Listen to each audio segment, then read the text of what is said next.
Bonjour à toutes et à tous, on commence cette revue de presse de l'autre côté des Alpes avec la victoire de la Juventus 1-0 contre la Lazio en quart de finale de la Coupe d'Italie. Les Bianconeri l'ont emporté grâce au but de Gleison Bremer juste avant la mi-temps et se sont qualifiés pour la demi-finale. Cela fait les gros titres de la presse comme ici avec la Gazzetta dello Sport qui titre « C'est la vraie Juve ». Globalement, cette victoire de la vieille dame fait la une de tous les quotidiens sportifs transalpins, avec également le Corriere dello Sport. Le journal fait dans le jeu de mots et titre un peu plus joyeux, car en italien, Allegri signifie joyeux tout en étant le nom du coach de la Juve. Du côté de Tuttosport, c'est le héros du soir, l'unique buteur Bremer, que l'on retrouve en couverture. La coupe nous rend la Juve, résume le journal pro-turinois. A noter que la Juventus risque une nouvelle sanction de justice pour une autre affaire et pourrait se faire retirer 20 points cette fois-ci. La vieille dame serait alors bonne dernière du classement. Allez, on file en Espagne maintenant car le Real Madrid jouait également hier. Les Madrilènes se sont eux aussi imposés sur le score de 2-0 face à Valence. Avec ces 3 points, les merengues consolident un peu plus leur seconde place. Le Real n'abandonne pas, note justement le journal AS qui rapporte au passage l'expulsion de Paulista après une grosse faute sur Vinicius. D'ailleurs, comme le rappelle Marca, la rencontre a aussi été marquée par 2 autres points négatifs. Il s'agit de 2 blessures, celles de Karim Benzema et d'Eder Militao. Un coup dur pour Madrid qui intervient juste après. Un coup de gueule de Carlo Ancelotti sur le calendrier trop chargé selon lui. La Liga veut organiser des compétitions, la Fédération aussi, la FIFA et l'UEFA aussi. Chacun n'en fait qu'à sa tête. Résultat, les joueurs ne peuvent pas avoir des jours de repos. Avec ce calendrier, on est en train de dépasser les limites. Tous ensemble, on doit faire quelque chose pour changer cela. Toujours de l'autre côté des Pyrénées, on poursuit avec le rival barcelonais qui impressionne le journal Sport. Enfin, c'est surtout le rythme très élevé des Blaugrana qui fait parler. Un rythme de champion, selon le quotidien.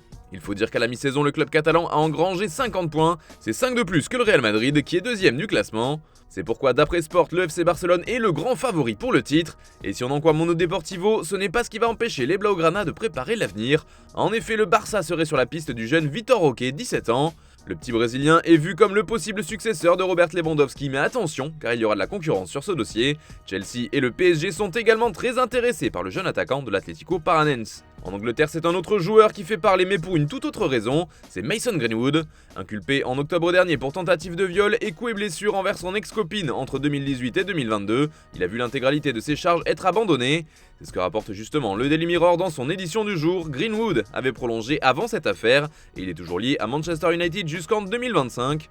Ce vendredi, il fait la une de tous les tabloïds qui se demandent, à l'instar du Daily Mail, si United va le jeter à la poubelle ou bien le réintégrer. Greenwood laissé dans le flou, résume ainsi le Daily Star, un peu comme le Daily Express qui revient aussi sur ce dilemme pour Manchester United.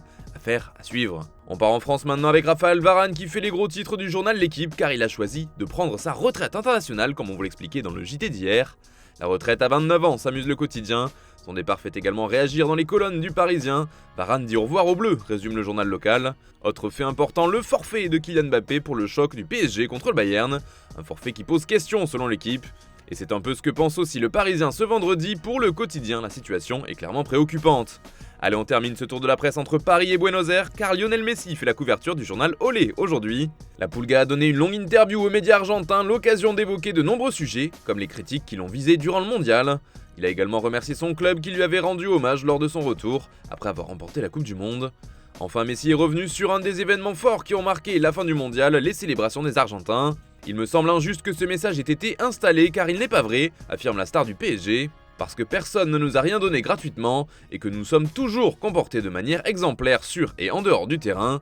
Et je pense qu'il parle à cause de ce qui s'est passé avec les Pays-Bas, c'est là que tout commence. Visiblement, Messi n'a toujours pas digéré ce match tendu face aux Néerlandais, même s'il veut maintenant tourner la page. Et puis, il a eu aussi des mots forts pour son coéquipier Kylian Mbappé. Oui, nous avons parlé du jeu, des festivités, de la façon dont les gens l'avaient vécu en Argentine, au moment où j'étais en vacances, et des festivités que nous avions eues. Et rien de plus, mais ça va bien, vraiment bien. J'étais de l'autre côté aussi, j'ai perdu une finale aussi, et je ne voulais rien savoir à ce sujet sur ce qui s'était passé, et rien qui touchait à la Coupe du Monde à cette époque. C'est pourquoi je ne veux pas en parler non plus, mais la vérité est qu'il n'y a pas de problème avec Kylian, bien au contraire. Voilà, c'est tout pour ce matin, bonne journée à tous, on se retrouve tout à l'heure pour un nouveau JT, et demain pour la prochaine revue de presse sur Foot Mercato.